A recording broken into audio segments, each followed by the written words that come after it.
भगवान किसको देते हैं और किससे छीन लेते हैं? यही प्रश्न सृष्टि के आरंभ से हर जीव, हर मनुष्य और हर साधक के मन में उठता आया है। कोई सुखी क्यों है, कोई दुखी क्यों है? किसी के पास सब कुछ होकर भी शांति नहीं और कोई खाली हाथ होकर भी प्रसन्न क्यों है? इस रहस्य को समझ पाना आसान नहीं। यह प्रश्न जितना सरल लगता है उतना ही गहरा है। इसी प्रश्न का उत्तर छुपा था एक शांत, पवित्र और तपोमय वन में, जहां ऋषि मुनियों का वास था, जहां हवा भी मंत्रों का जप करती थी और जहां हर पत्ता भगवान के नाम से हिलता था। उसी वन के मध्य एक विशाल प्राचीन पीपल का वृक्ष था, जिसकी जड़ें धरती को आलिंगन करती थीं और जिसकी शाखाएं आकाश से बातें करती थीं। उस वृक्ष के नीचे प्रतिदिन एक महान तपस्वी, वेदों के ज्ञाता, महाभारत के रचयिता महर्षि व्यास मुनि ध्यान में बैठते थे। उनका तेज ऐसा था कि सूर्य की किरणें भी उनके चरणों में आकर ठहर जाती थीं। उसी वृक्ष की एक ऊंची शाखा पर एक छोटी सी चिड़िया रहती थी। वह साधारण थी, पर उसका मन अत्यंत जिज्ञासु और निर्मल था। वह रोज सुबह उड़कर दाना चुगती, नदी का जल पीती और फिर लौटकर व्यास मुनि को ध्यान में बैठा देखती। धीरे धीरे उसके मन में अनेक सुंदर प्रश्न जन्म लेने लगे। वह देखती कि जंगल में कुछ जीवों को भरपूर भोजन मिल जाता है और कुछ भूखे रह जाते हैं। कभी आंधी आती और किसी का घोंसला बच जाता, किसी का टूट जाता। वह सोचती, भगवान सबके साथ समान व्यवहार क्यों नहीं करते? क्या भगवान किसी से प्रेम करते हैं और किसी से नहीं? आखिर भगवान किसे देते हैं और किससे छीन लेते हैं? यह प्रश्न हर दिन उसके मन में गूंजता रहता, ठीक वैसे ही जैसे यह प्रश्न हर इंसान के मन में कभी न कभी उठता है। एक दिन उसका मन बहुत व्याकुल हो गया। वह सीधे उड़कर व्यास मुनि के पास आकर बैठ गई। उस समय मुनि गहरी समाधि में थे। चारों ओर ऐसी शांति थी कि मानो समय भी रुक गया हो। थोड़ी देर बाद उन्होंने धीरे धीरे नेत्र खोले। उनकी आंखों में अपार करुणा थी। उन्होंने चिड़िया की ओर देखकर मुस्कुराते हुए कहा, आओ पुत्री, आज तुम्हारे मन में कोई प्रश्न है ना? चिड़िया आश्चर्यचकित रह गई। उसने सोचा, ये तो मेरे मन की बात बिना कहे ही जान गए। वह विनम्रता से बोली, हे मुनिवर, मैं छोटी सी चिड़िया हूं, पर मेरे मन में एक बड़ा प्रश्न है। मैं रोज देखती हूं कि कोई सुखी है, कोई दुखी। किसी के पास बहुत कुछ है, किसी के पास कुछ भी नहीं। कोई राजा है, कोई भिखारी। क्या भगवान पक्षपात करते हैं? भगवान किसे देते हैं और किससे छीन लेते हैं? यह कहते कहते उसकी आवाज कांपने लगी। व्यास मुनि ने प्रेम से उसे अपने समीप बुलाया और बोले, तुम्हारा प्रश्न बहुत गहरा है। यही प्रश्न मनुष्य भी पूछता है, ऋषि भी पूछते हैं, पर इसका उत्तर समझने के लिए हृदय को शांत करना पड़ता है। चिड़िया बोली, मैं जानना चाहती हूं मुनिवर, क्योंकि कभी कभी लगता है भगवान अन्याय करते हैं। मुनि मंद मंद हंसे और बोले, भगवान और अन्याय? नहीं पुत्री, भगवान तो करुणा के सागर हैं। हम जो देखते हैं वह अधूरा सत्य होता है। भगवान का विधान बहुत सूक्ष्म होता है। जो हमें छिन्ना लगता है वही कभी कभी सबसे बड़ा वरदान होता है, और जो हमें मिलना लगता है वही कभी कभी बंधन बन जाता है। चिड़िया और भी उलझ गई। मैं समझी नहीं, उसने कहा। तब मुनि बोले, पहले तुम अपने जीवन को देखो, तुम्हारे पास क्या है? चिड़िया बोली, मेरे पास कुछ भी तो नहीं, न धन, न घर, न भंडार। मुनि बोले, तुम्हारे पास पंख हैं जिससे तुम आकाश में उड़ सकती हो। तुम्हारे पास स्वतंत्रता है। तुम्हारे पास मधुर स्वर है जिससे तुम प्रभु का गुणगान कर सकती हो। तुम्हारे पास संतोष है जिससे तुम हर दाने में प्रसन्न रहती हो। क्या यह सब कम है? चिड़िया चुप हो गई। उसने कभी इस दृष्टि से सोचा ही नहीं था। मुनि आगे बोले, मनुष्य को भगवान बहुत कुछ देते हैं, पर साथ में इच्छाएं भी दे देते हैं, और जब इच्छाएं बढ़ती हैं तब दुख भी बढ़ता है। जिस दिन मनुष्य संतोष सीख लेता है उसी दिन वह सबसे धनी बन जाता है। चिड़िया बोली, पर मुनिवर, मैंने अच्छे लोगों को भी दुख झेलते देखा है, उनका सब कुछ छिन जाता है, ऐसा क्यों? व्यास मुनि गंभीर हो गए। बोले, क्योंकि भगवान कभी कभी अपने प्रियजनों की परीक्षा लेते हैं। जैसे माँ बच्चे के हाथ से मिट्टी छीनकर उसे भोजन देती है, वैसे ही भगवान भी मोह छीनकर भक्ति देते हैं, धन छीनकर ज्ञान देते हैं, अहंकार छीनकर विनम्रता देते हैं। जो भगवान से दूर हो जाता है उससे वह चीजें छीन लेते हैं जो उसे उनसे दूर कर रही होती हैं, और जो भगवान के पास आता है उसे वह ऐसा धन देते हैं जो कभी नहीं छिनता, प्रेम, भक्ति और शांति।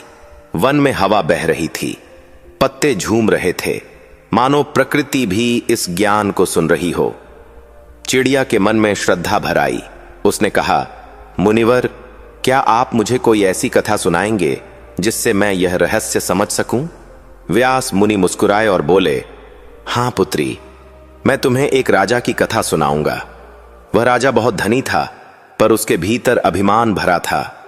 भगवान ने उसे सब कुछ दिया, फिर एक दिन सब छीन लिया, पर अंत में जो मिला वह संसार के किसी भी खजाने से बड़ा था। चिड़िया उत्सुकता से उनके पास सिमटकर बैठ गई। उसने अपने पंख समेट लिए और मन को शांत कर लिया। व्यास मुनि ने आकाश की ओर देखा, भगवान का स्मरण किया और बोले, अब ध्यान से सुनो, यही कथा तुम्हारे प्रश्न का पहला उत्तर है।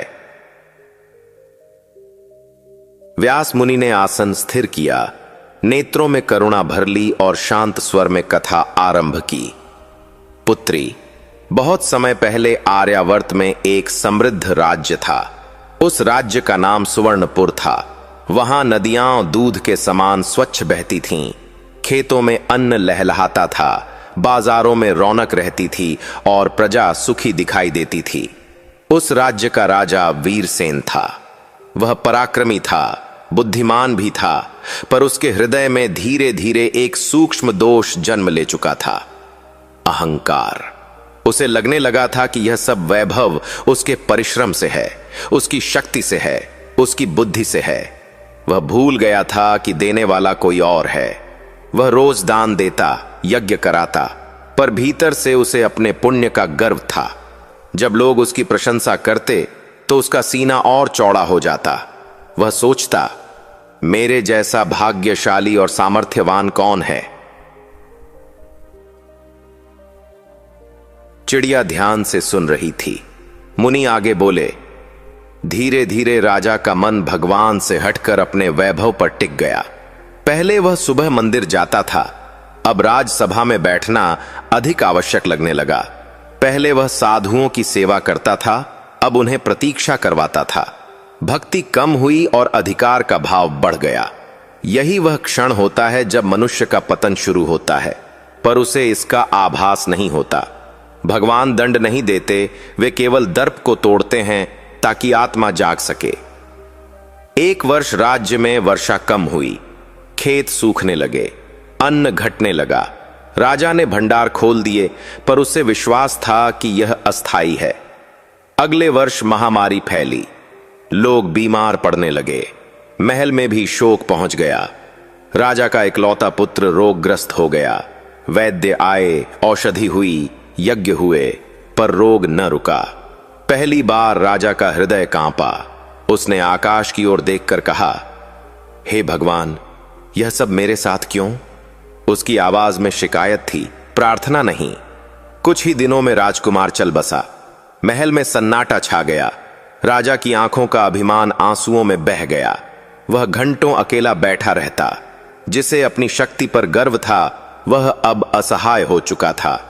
उधर पड़ोसी राज्य ने आक्रमण कर दिया। सेना कमजोर थी, प्रजा दुखी थी, इसलिए युद्ध हार गया। राज्य का आधा भाग छिन गया।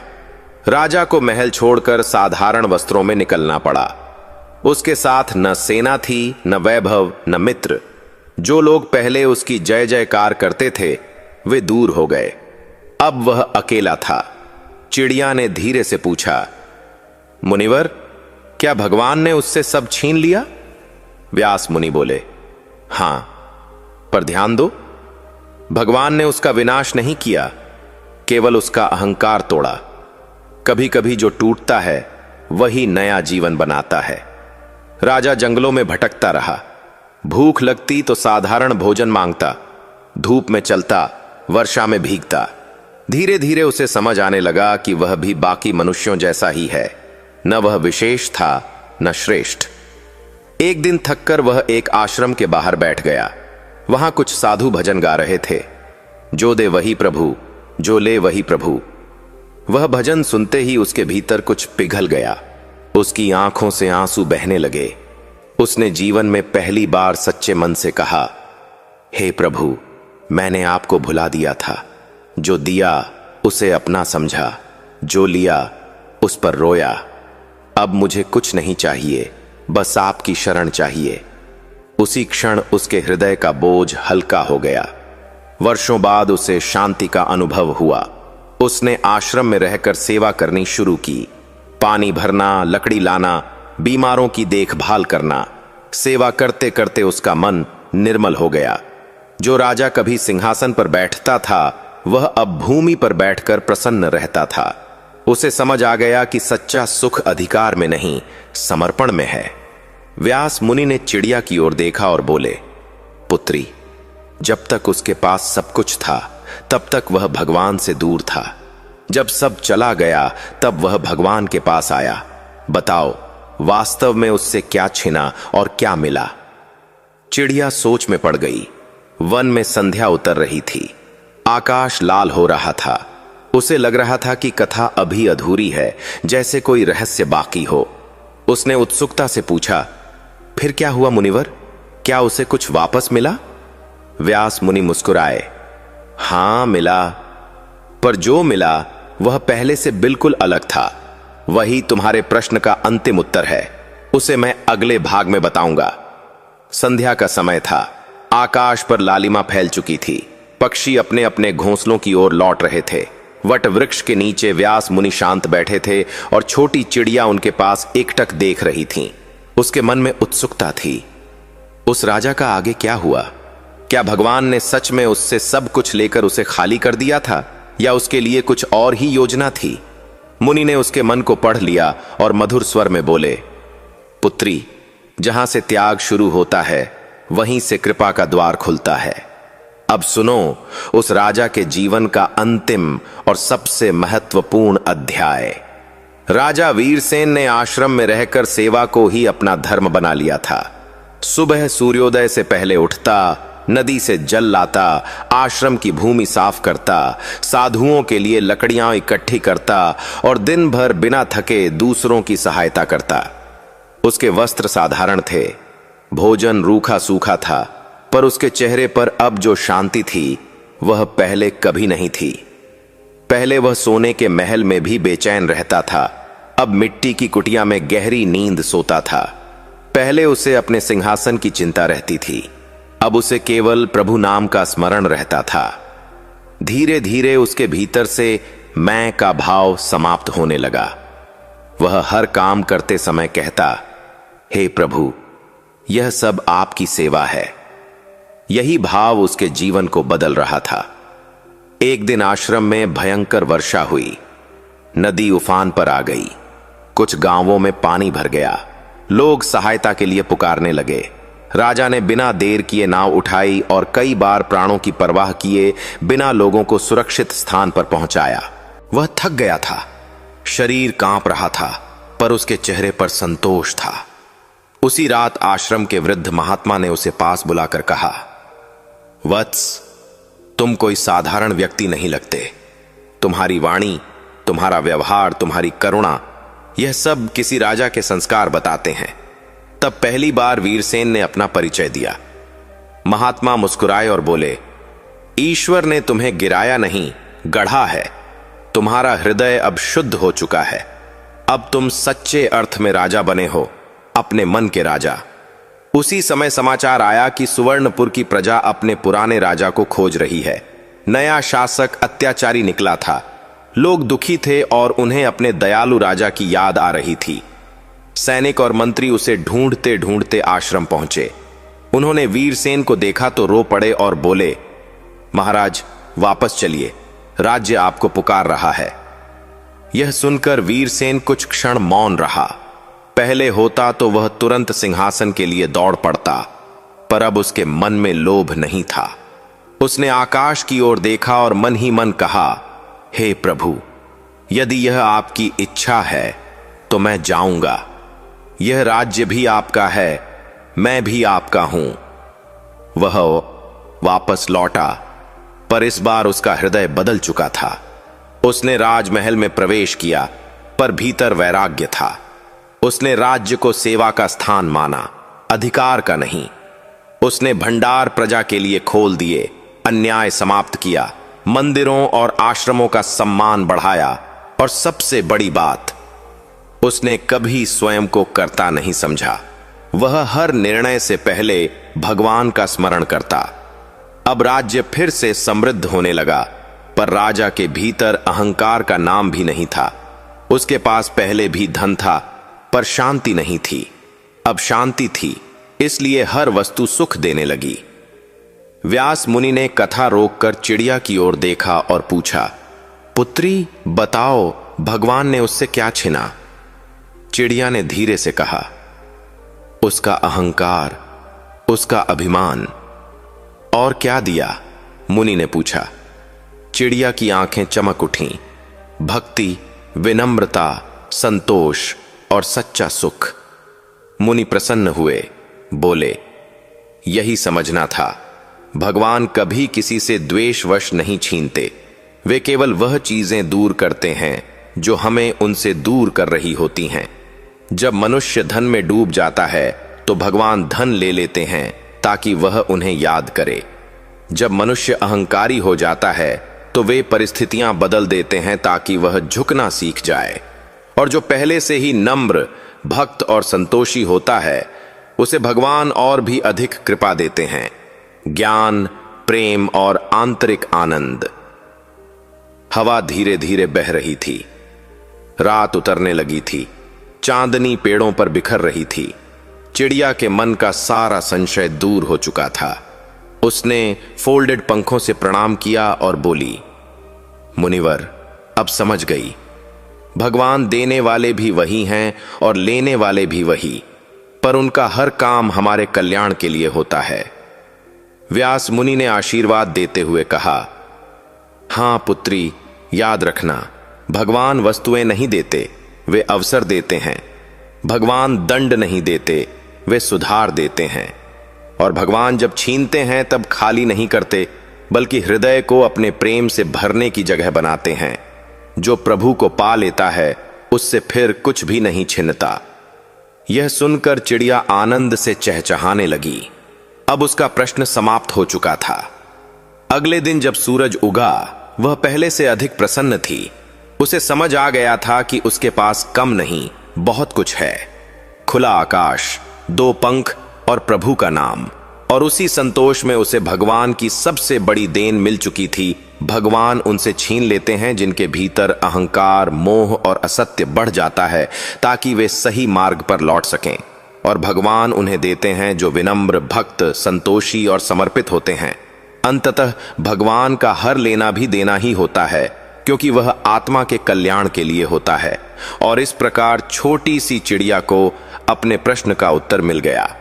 उसका मन अब किसी शिकायत से भरा नहीं था, बल्कि कृतज्ञता से भरा था। वह आकाश में ऊंचा उड़ते हुए प्रभु का नाम गाने लगी, क्योंकि उसे समझ आ गया था कि भगवान जो भी करते हैं हमारे भले के लिए ही करते हैं। वे हमसे कभी कुछ छीनते नहीं, बल्कि हमारे जीवन को बेहतर बनाने के लिए हमें नया रास्ता दिखाते हैं। इसलिए हमें हर परिस्थिति में प्रभु पर विश्वास रखना चाहिए, संतोष रखना चाहिए और भक्ति में लगे रहना चाहिए। यही जीवन का सच्चा सुख है। यही भगवान की सबसे बड़ी देन है। अगर आपको यह कहानी अच्छी लगी हो, आपके हृदय को छू गई हो और इससे आपको कुछ सीख मिली हो, तो कृपया इस कहानी को लाइक करें, शेयर करें, कमेंट करके अपनी राय जरूर बताएं। और ऐसे ही सुंदर भक्ति कथाएं सुनने के लिए हमारे चैनल को सब्सक्राइब करना न भूलें। आपका प्रेम और समर्थन ही हमारी प्रेरणा है।